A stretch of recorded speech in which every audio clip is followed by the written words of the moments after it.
Hello, my name is Willie Weese, and this is my industry professional speech and slideshow on a children's author that anyone born after 1937 should be familiar with.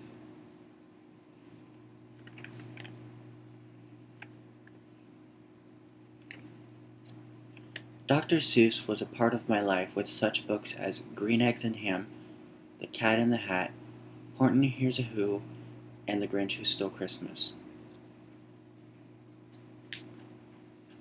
Words fascinated Ted, Dr. Seuss, at an early age.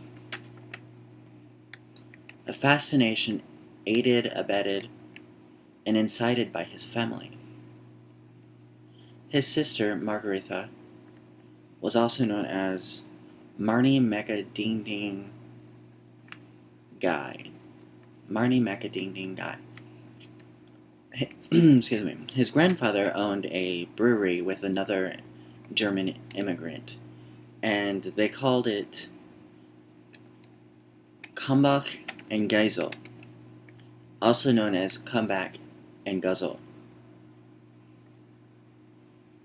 Ted's father, an expert competitive marksman who practiced every morning, which was something that Ted thought was kind of unnecessary or ridiculous, really, told Ted that he must always strive for excellence, that if you don't, you end up with schlock.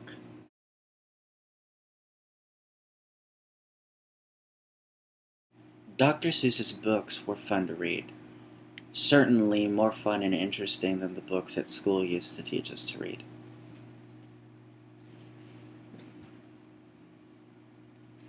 I remembered several times sitting in the doctor's office, looking around the waiting room and seeing Dr. Seuss books almost everywhere. Besides highlights, Dr. Seuss's books were what they used a lot in the children's pediatrics offices, and I used to think to myself,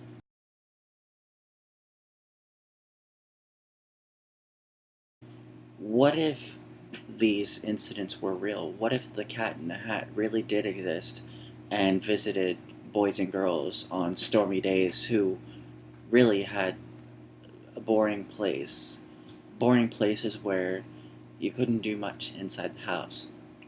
What if the Cat in the Hat really did come to these people? What if a lot of things in Dr. Seuss's universe really did exist?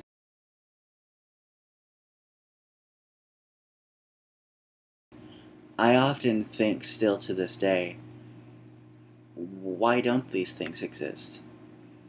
Obviously, besides the fact that they are figments of someone's imagination, and someone's imagination can be quite drastic, such as Dr. Seuss and Tim Burton's were as well, you get to realize that the way you live out their world is if you take it into yourself.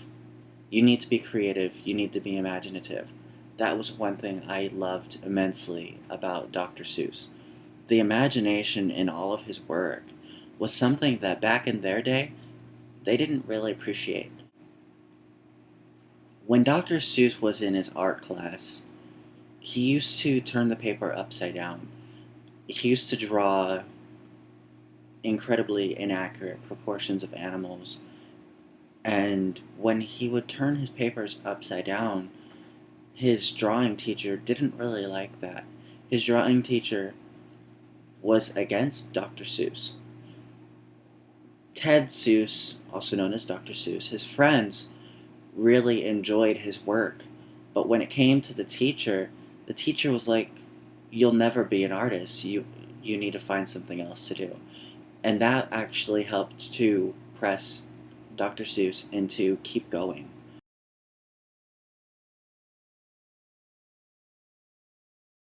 It was basically the start of his field.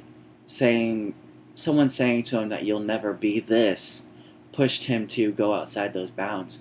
And I, for one, I really look up to him for that.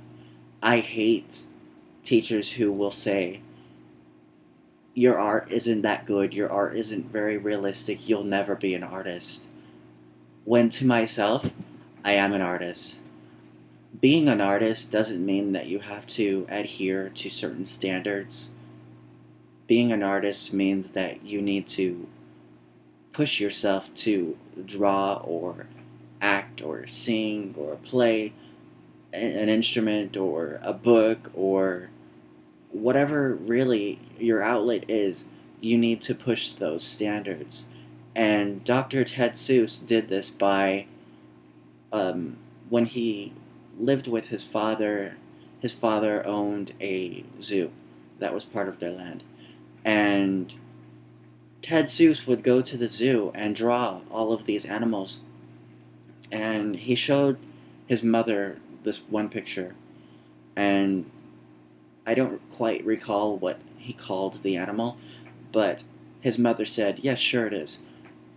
As if the animal really existed, but it was really something that was a figment of Dr. Seuss's imagination, as were many of the characters and animals in his stories.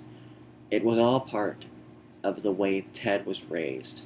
Ted was raised to push himself in any field, and being an inventor, as the area was in Springfield, Massachusetts, where they lived, it was all about business, it was all about the eccentricities, it was all about being able to show yourself, show your true colors.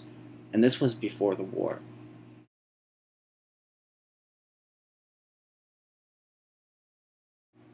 Ted was in high school during the German American War.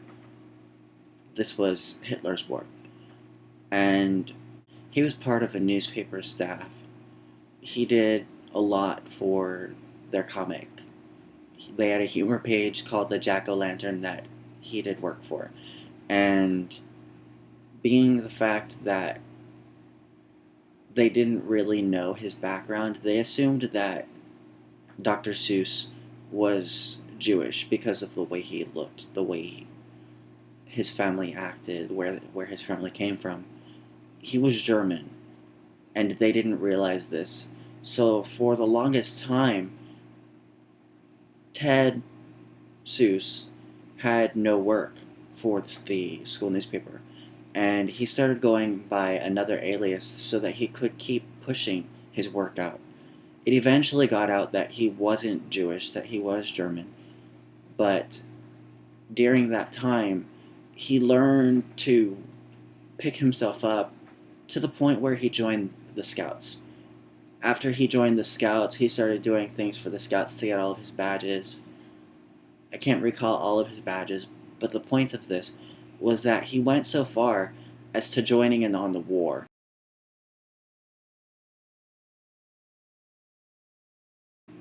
To join in on the war as a children's author, you need to realize that there's a point when it is about adults, when children are no longer involved. And Ted Seuss, Dr. Seuss, is not only a children's author, but an adult's author as well. And being that he is an adult author, you need to understand that his poetry, his writings may come off as childish or immature, but a lot of the politics involved are still there.